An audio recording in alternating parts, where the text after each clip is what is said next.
নমস্কার বন্ধুরা, ক্রিক বাংলা ইউটিউব চ্যানেলে আপনাদের সকলকে স্বাগত জানাই। প্রথমে জানব হেডলাইন।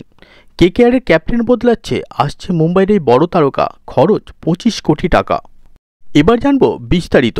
সূর্যকুমার বর্তমানে মুম্বাই থেকে পান 12.2 কোটি টাকা। কেকেআর তার জন্য সর্বোচ্চ 25 কোটি টাকা পর্যন্ত খরচ করতে পারে। এমন পরিস্থিতিতে রেকর্ড অঙ্ক পেতে পারেন সূর্য। তাহলে কেকেআরের ক্যাপ্টেন বদল হচ্ছেই। শ্রেয়াস আয়ারের তত্ত্বাবধানে এবারের আইপিএল খেতাব জিতেছে কেকেআর। সে তাকেই কিনা সরিয়ে দেবে নাইট ম্যানেজমেন্ট। সূর্যকুমার যাদবকে মুম্বাই ছাড়বে কিনা তা নিয়ে নিশ্চয়তা নয়। এখনও পর্যন্ত কজন ক্রিকেটারকে রিটেন করা যাবে তা সরাসরিভাবে ঘোষণা করেনি আইপিএল গভর্নিং কমিটি। তবে নিয়ম অনুযায়ী মেগা নিলামের আগে অর্থাৎ ডিসেম্বরের আগে ট্রেডিং করা যেতে পারে। সেক্ষেত্রে একজন ক্রিকেটারের বদলে আরেকজনকে নিতে হবে।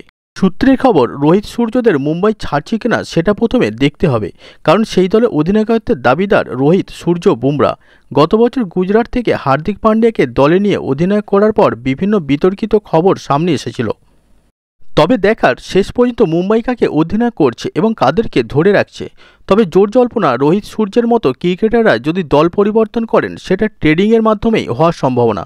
নিলামে না উঠে ট্রেডিং, সেটা করতে হবে নিলামের আগে অর্থাৎ ডিসেম্বরের আগে।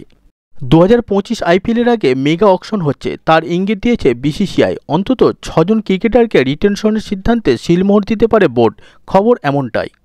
আগামী মরশুমের জন্য বিগ মানি সাইনিং হতে পারেন সূর্যকুমার যাদব। কেকেআরে তার ক্যাপ্টেন হয়ে আসার জল্পনা রয়েছে ক্রিকেট সার্কিটে। নিলামের আগে ট্রেডিং উইন্ডো ব্যবহার করে সূর্যকুমার যাদবকে ঘরে আনবে কেকেআর। সম্প্রতি ভারতের টি-20 অধিনায়ক হয়েছেন সূর্যকুমার যাদব, ফলে তার এখন বাজার দর অনেকটাই বেড়েছে।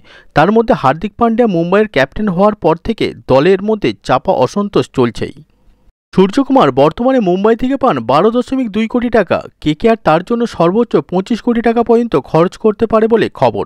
এমন পরিস্থিতিতে রেকর্ড অঙ্ক পেতে পারেন সূর্য। আইপিএলে রেকর্ড চুক্তি করেছিল মিচেল স্টার্ক। কেকেআর এই তারকাকে নিয়েছিল 24.75 কোটি টাকায়। এখন দেখায় সূর্যকুমার সেই রেকর্ড ভেঙে কেকেআরে আসেন কিনা। বন্ধুরা, ক্রিকেটে আরও নিত্য নতুন আপডেট পেতে চাইলে আমাদের ক্রিক বাংলা ইউটিউব চ্যানেলটিকে সাবস্ক্রাইব করে রাখুন।